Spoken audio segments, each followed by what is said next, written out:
Glory to Jesus Christ. I want to talk about complacency. A couple weeks ago, I had somebody at the prison approach me at the end of the men's group and ask me about things like horror movies, horror novels, Stephen King, what have you. He wanted to talk about Dungeons and Dragons and role-playing games, and he wanted to know, he said, I like these things, they're my hobbies, I find that they help me, he said, when I'm not in the Slimer, they help me, in my struggle against addiction, and et cetera, et cetera. I find that it's a fun way for me to interact with people in a way that's more constructive than shooting up. He goes, is that a sin? Because I asked one of the other religious groups, and they said yes, and they said that, even if you read Harry Potter, you're going to hell, and blah, I admired his courage in asking that question, by the way, because I imagine a lot of people have laughed at him for that. So I told him, you know what, I can't tell you for sure, I'm not a theological authority in any sense, but I'll give you my opinion. And my opinion is, no, I don't think there's anything wrong with that at all, unless you are using it as an escape mechanism, to wit, using it so that you don't have to deal with your problems, using it so that you don't have to understand the hole in your soul that you were trying to fill with the drugs or the alcohol or the crime or the sex or the porn, whatever. There's another issue as well, and I did not have the time to actually say this to him in person because, at the end of our church meeting, when all the guys are going back to the blocks, we have like less than a minute sometimes in order to speak with them, and we don't get to speak with all of them who might want to because the guards are trying to get the men out so they can get the women in. Frustrating, but I understand it. Anyway, I want to talk specifically about horror movies. I love horror movies. I grew up watching horror movies with my dad, and they were never the really, super gory ones, but it's something that I have good memories of doing. The danger is, and again, I'm not faulting the films at all, the danger is that a constant diet of entertainment is spiritual anesthesia. And specifically in media that deals with the occult, media that deals with, for example, Satan, hell, even media that deals with other religious concepts, either is making fun of them or is just being flippant, being disrespectful, being irreverent. That's harmful because what it does is gradually it seeps into the psyche, it seeps into the consciousness. And so even though you might be able to say, oh, I don't believe that, or, oh, I'm a good church-going Christian, even though I watch a steady diet of this stuff, well, it's good that you think that, but maybe you need to pray for God to enlighten you, because we all have to struggle. All of us. Me, too. More than you, maybe. Definitely me. One of the biggest traps that we fall into is numbing our sense of horror, true horror, and shame for sin, of not reflecting on our thoughts and our actions and on world events too. And so if we watch a steady diet of this stuff, eventually things such as, for example, using a Ouija board start to become kind of commonplace in your head.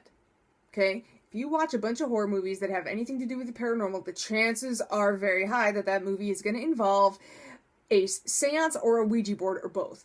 And so after you watch these films without thinking, without discernment or discretion, what happens is you start to forget, why is it that Christians are especially forbidden from using that kind of stuff? Number one, it doesn't really matter why. What matters is God said it, so we have to do it. But, of course, God is ultimately the fount of all true logic. The reason for that is, you and I, and all human beings, we have no idea, when we open that spiritual door that we're not supposed to open, we have no idea who's on the other side.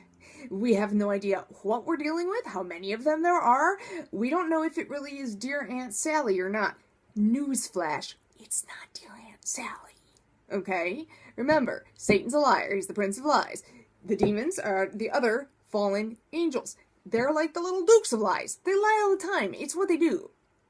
So, we are forbidden from trying to converse with them for precisely that reason, because we're idiots, because in our sinful fallen state, we do not have the ability to see them, the ability to know if they're lying to us or not. We do not definitely have the ability to gauge how much danger we may be in, and to close that door once we opened it. That is beyond us right now in this earthly realm.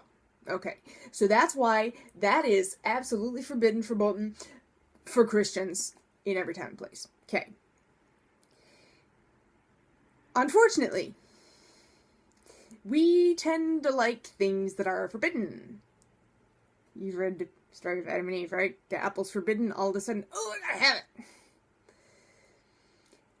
So, my point is, I'm just begging you.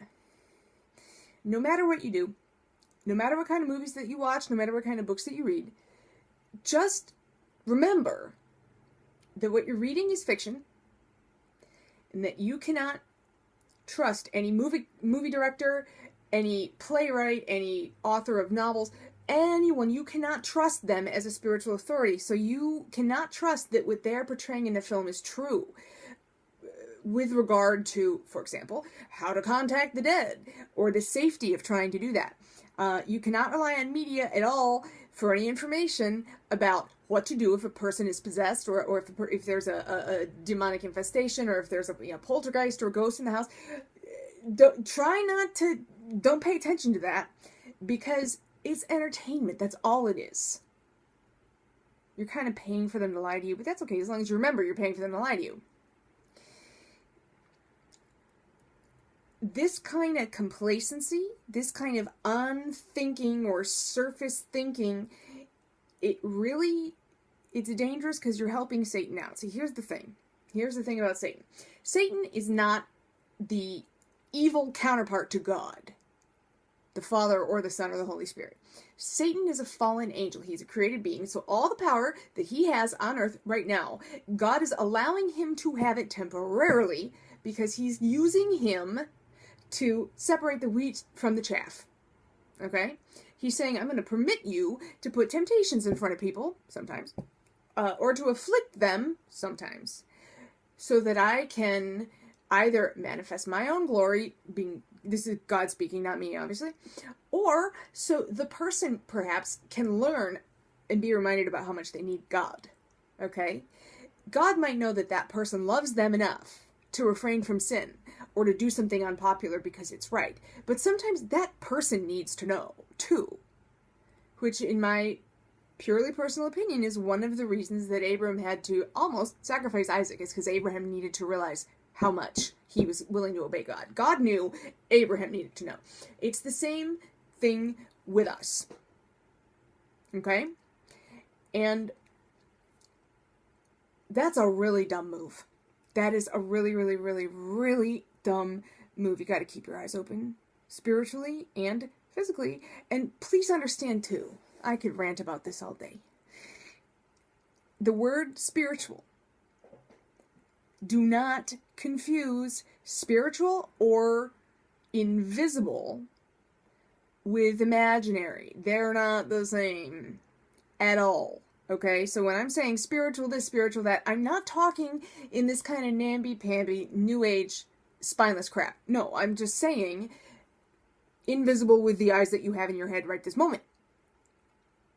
Okay, so you always keep your eyes open. You always have to know, no matter how much of this media I absorb, I'm going to keep thinking. I'm going to keep praying. I'm not going to go on spiritual autopilot, or psychological autopilot either, or emotional autopilot. I'm not going to do that, because as a human being, I like to sin. We all do. Okay, that is the bodily consequence of original sin, ancestral sin.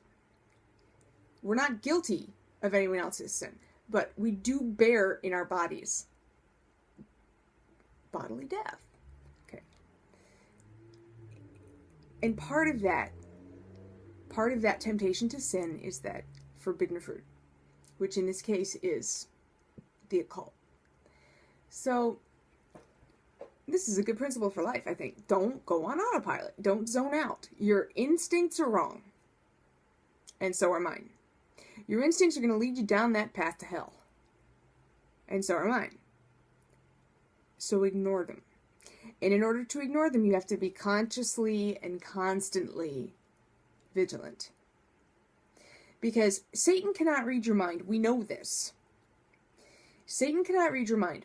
So if you are participating in this stuff, if you are just eating it up without thinking, without knowing what you're doing, without even filtering anything, or, being a thinking human being, what you're doing is you are putting a big target on yourself, saying, hey, Satan, guess what? I'm willing to do all this crap because I'm an idiot. So come, try to mess my soul up. Try to mess other people up through me. Because I'm an idiot, and I'm gullible, and I'm not thinking, so here is the door. No. No. Don't help him out. Don't do any of his work for him. Okay? Because he can't read minds. Neither can any of the other demons. But if you make it obvious through your behavior that you can be manipulated that way, of course he's going to do it. Notice what I said there. Not, oh, he might, there's a chance. No, he will. And that's going to be your fault for being an idiot. So don't be an idiot. And I will try not to be an idiot too. And then you can watch all the horror movies you want. Keep thinking.